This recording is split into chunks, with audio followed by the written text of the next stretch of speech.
Are you ready for another poorly produced video?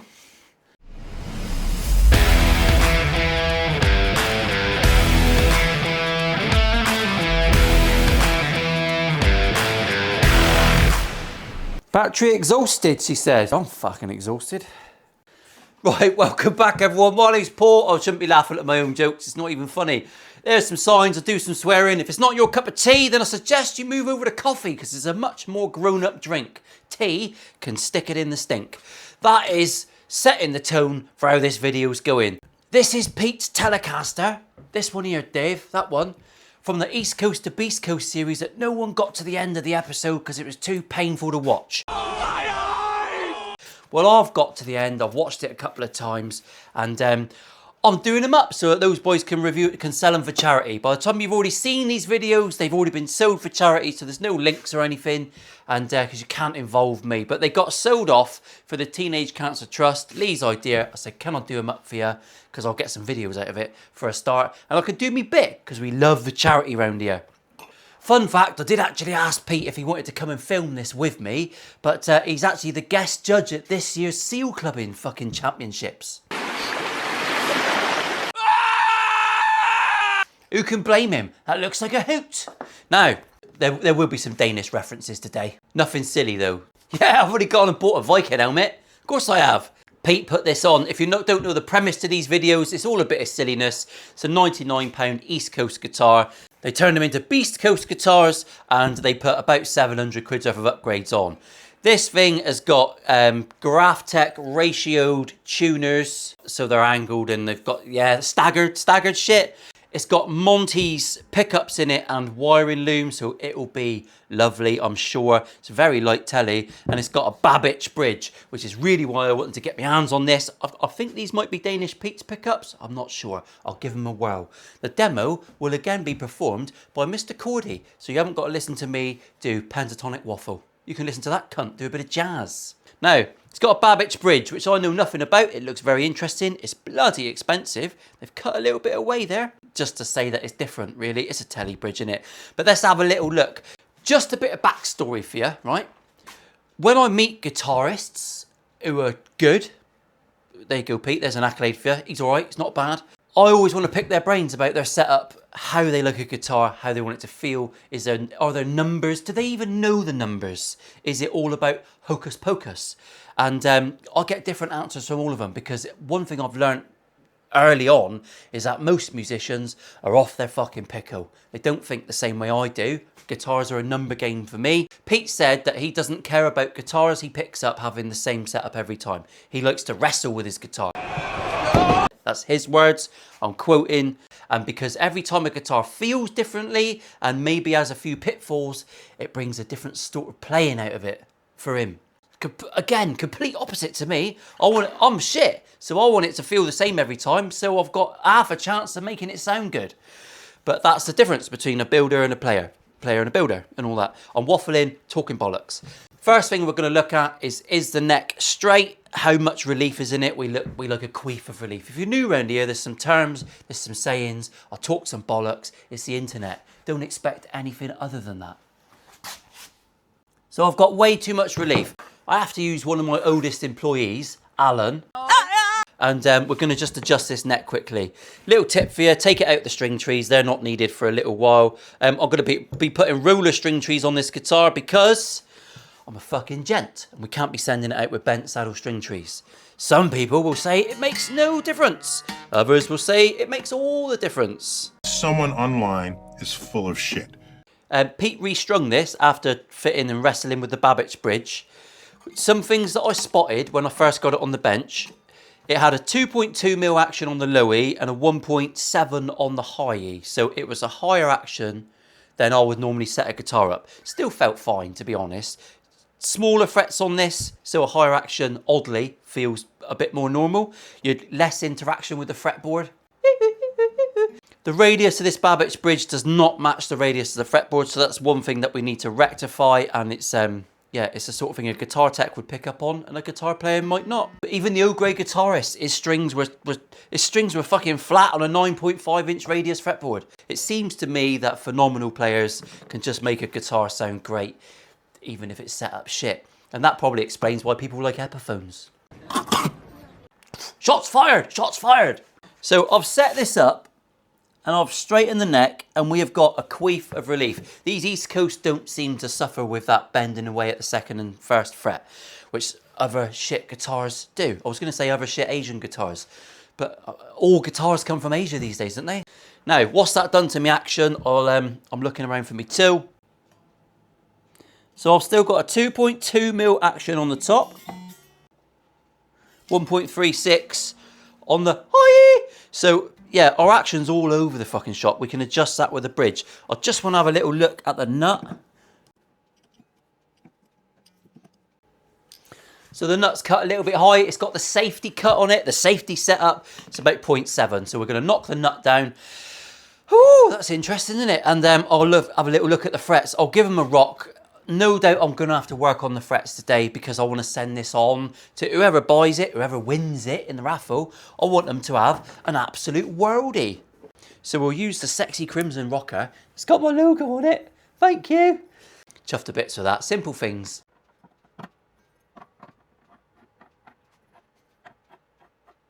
Well, we've got a couple of knocky frets and they could probably do with a cheeky little polish. So I am going to take these strings off and I'm going to work on the neck and get them nice. And then I'll get it restrung up and we'll talk about the bridge, shall we? Should we talk about the bridge? I'll just run through the process really quickly with that. And but I won't go through it all because honestly, it'll send you to sleep quicker than their video did.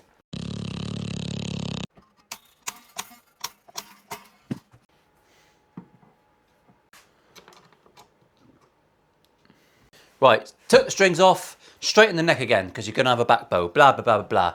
Come on in, Dave, have a little close-up. Got a little rock girl on the 2nd. Dave, are you even looking? Little rock girl on the 2nd. We'll put him underneath. We'll give him a tap. And we'll just see if that alleviates it. Gone. Bit of a rock girl.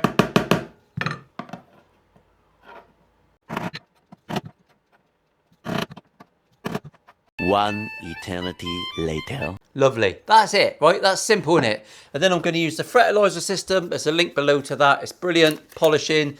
It requires no moisture, which is a bit like your sex life, Trevor. And you're going to use the 3 stages and basically whip up and polish your frets. It goes all the way up to 8,000 and we'll have some mirrors. That's easy, isn't it? All right, anyone can get on board with that. You can follow those little rules. Tapping your frets is never going to get utter perfection. It might sometimes. It'll make it a million times better, and it's definitely something you can all do. I say it every week to the point where I think, why are people still fucking tuning in and listen to this absolute cum rag? But you do, so thank you. I appreciate that. At this point, if you're not subscribed, I suggest you do, because otherwise I'll be peering through your window later like a fucking mad dogger. If you're into guitars and how they're made, if you want to make them better when they are played, come and watch old Paul in his studio, straighten out the neck and away we go. If your action is high, we can lower it down. If the frets are buzzing, we can go to town. Set up your axe in less than a day, take it down to Fritzl's and give it a play. Bring me your suckers, your pimps and hoes, take a visit to my house too. I'm watching Brad, the guitarologist. I like these guitars here and that, shooting them varmints out. Just the accent, Brad. I fucking love it. He's setting up a guitar. He's using different tools to me. A lot of different techniques. There's some good points in there. Just proof. Got Brad on. I like a bit of Brad. It just goes to show when I watch videos like this, because I'm always up for stealing tips, especially purple ones. Pete likes a bit of purple. You've got to ask yourself why. Infatuated. Ton of different ways of doing this, but the result is the most important. So as long as the result is a banging guitar that feels great and it's set up to a wonderful standard, it doesn't matter how the geezer got there. So if you're one of those comment wankers, he's doing it wrong, he's not doing it like me, there you go, mate, I'm not doing it like you. And that is not a problem. Now, couple little tips. There's a lot of tippage going on today. A couple little tips, all right? These are well polished up to 8,000. They look lovely. The modern fretboard, especially from a Chinesium guitar, which I happen to love, There's a lot of sanding sealer on. This is not an oiled bit of ebony or rosewood or whatever the fuck they use. Brown. It's not an oiled brown wood. It's got a lot of sanding sealer on it. So it doesn't matter what you put on here, even though I've taken a bit of the shine off, oil's not really going to penetrate. But we'll put some on just in case. We'll cover our bases. That might not make any sense. I'm currently using Lure. It's local to me. The geezer's up the fucking road. Special wave it. I'll shout out the door next time. From cold pressed lemon seeds. I didn't even know that was a thing. It smells like a trucker's knuckles. I'm well into that. It's grown on me. Initially, I was disappointed that it wasn't lemony, but actually, it's got a masculine husk to it. It's like I should be reading a copy of Reader's Wives every time I give it a sniff. So we'll give this just a bit of oil, a thin coating.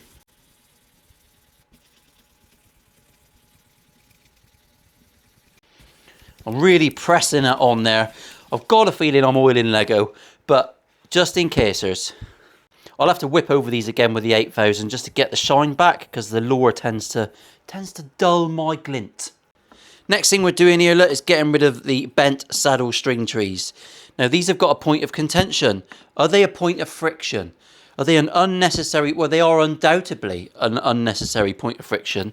So I'll replace them with Geiker rollers. That's not a contraceptive. That is a roller string tree in there. All right, but it might help keep fat ginger women away from you. You never know. Yup! All right, the difference being that this is just a little rounded segment. The string's touching a lot less metal. It's not snagging against a sharp edge. How much of a difference does it make? I don't know, a gnat's cod piece. Fuck all. But 1% is 1%, and we'll just take every improvement we can make. That is literally a 3 quid. A quid is some doll hairs. That's a number of pesos.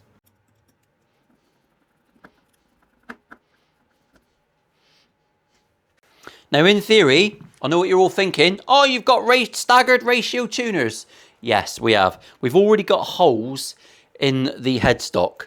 So I thought, rather than fill it with a little bit of cocktail stick and sand it and try and make it look nice, I'll just put string trees back on, because staggered ratio tuners I don't think are that great.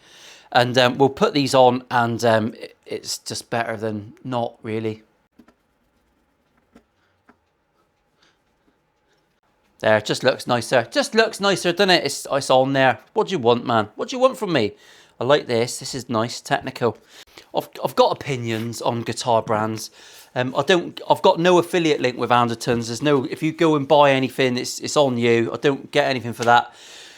I think for 99 quid, East Coast has got the market cornered. I haven't found anything that comes close.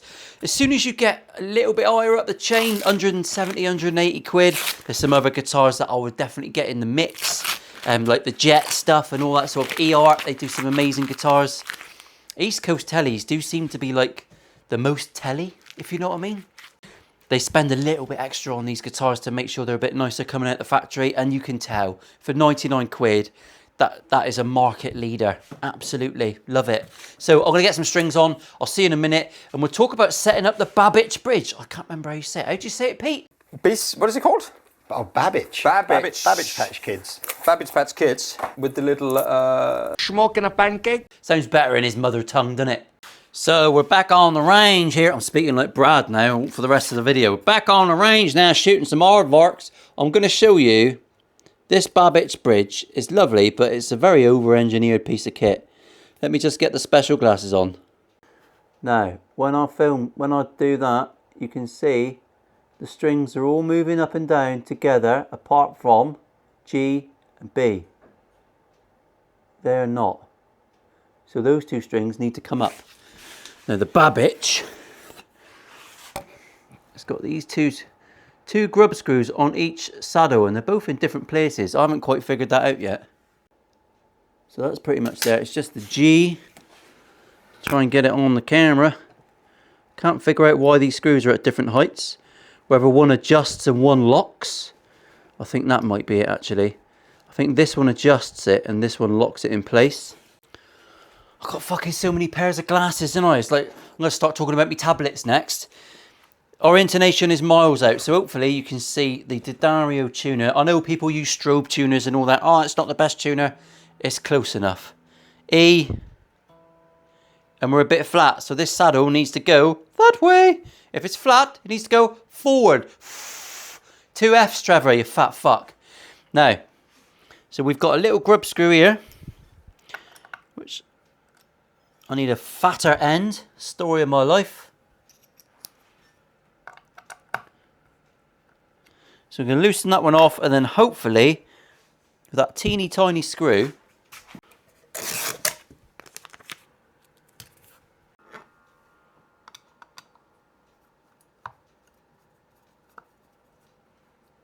and we've got just enough there to slide on it. Can you see what's going on there, Dave? Just sliding that one forward. I'm happy with that.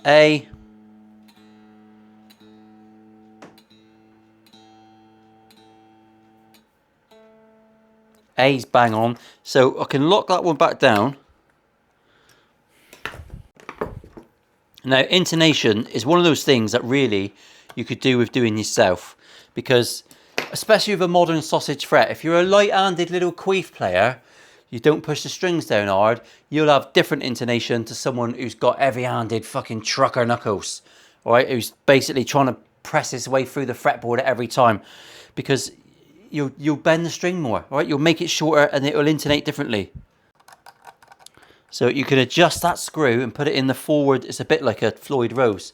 There's a screw there that you can adjust to give yourself more play. We're moving to the forward position.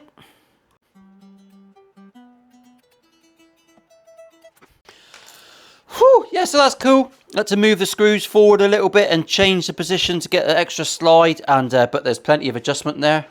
I say plenty. We're within a couple of mil of what it would allow, but it's fine. Every telly's a little bit different. You'd think everyone would follow standard sizes. They fucking don't, because people are morons. Bit like people that have to pick you up from the end of your road and not outside your house because they can't drive that last little bit to your door. Hey, moron! Do you know those people? You've ever got a lift off one of them? Fucking weirdos. You're a weirdo if that's you. Pick them up from their house. Someone did that to my lad the other day. Got to pick him up down the end of the road. It's raining and they're 10 minutes late. Pick him up from his house. I just had a rant. I feel better now.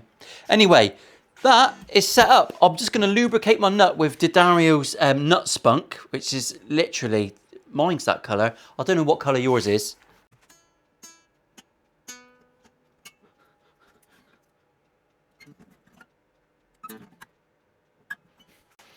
I get mine personally topped up at Didario. I've got to go there. It's a special service.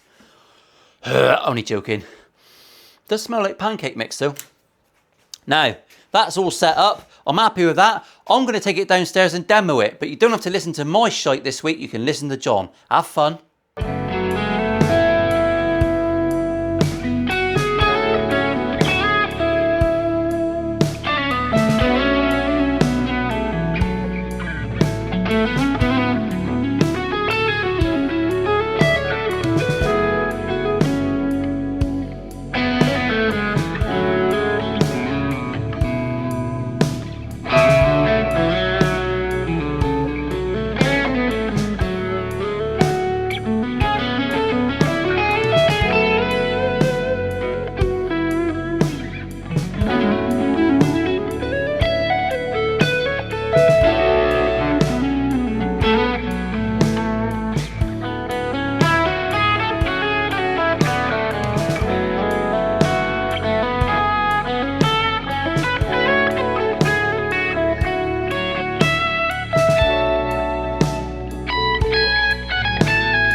Right, interesting test piece, that one. I'll give you my conclusions in front of my new helmet. I'm well chuffed with that. Simple things, innit? I've got to clean some spaff off this. It's a bit disgusting. Some of it might be peats. It smells a little bit like seal blubber, which has got a hint of tuna.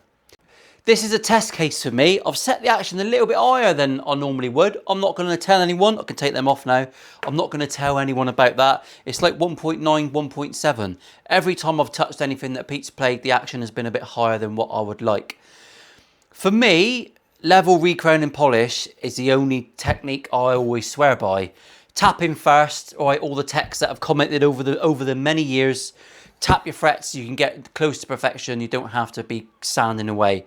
But for absolute perfection, I think you do need to do that after you've tapped, all right? So this, I think this would have benefited from a level recrown and polish. It's not, you can just tell there's a bit of secret sauce missing. I'm going to keep that to myself. This video is coming out well after them, so we get to hear Pete's conclusions, which will probably throw me right under a fucking bus. As long as it's a Nordic bus, I'm happy with that. That's me going multinational. Now, but I do like it. I do love an East Coast Tele. I think they're great guitars, and not sure the Babbage bridge made any fucking difference to me, really. It's posh. It is posh. Staggered tuners, not worth a wank on this guitar because the headstock is so thick. Not as thick as some of you, but it is thick, and you can barely get your string through there. Fun fact, when I'm using lock-in tuners, which I'm not really a big proponent of, I still give an extra slack and a couple of winds on the B and the E, because the amount of times I've done it up and snapped the fucking string, and I'm not being heavy-handed, I'm being light. Some of them are shit. I'm sure the Graphtec ones wouldn't have done that, but it's just a force of habit. So a couple of winds on the B and E. It's not going to hurt anyone, is it? It's not going to hurt anyone. Now, apart from that, thanks for watching. Special way, thank you to all my sponsors, and who really have had fuck all to do with this, apart from Daddario, because Daddario, a mustard. I love a bit of Daddario, don't you? It's just the balls. I love a coloured balls.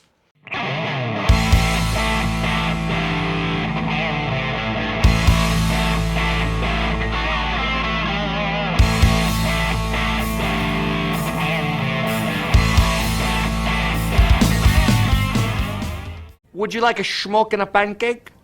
A what? A schmuck and a pancake. You know, flapjack and a cigarette?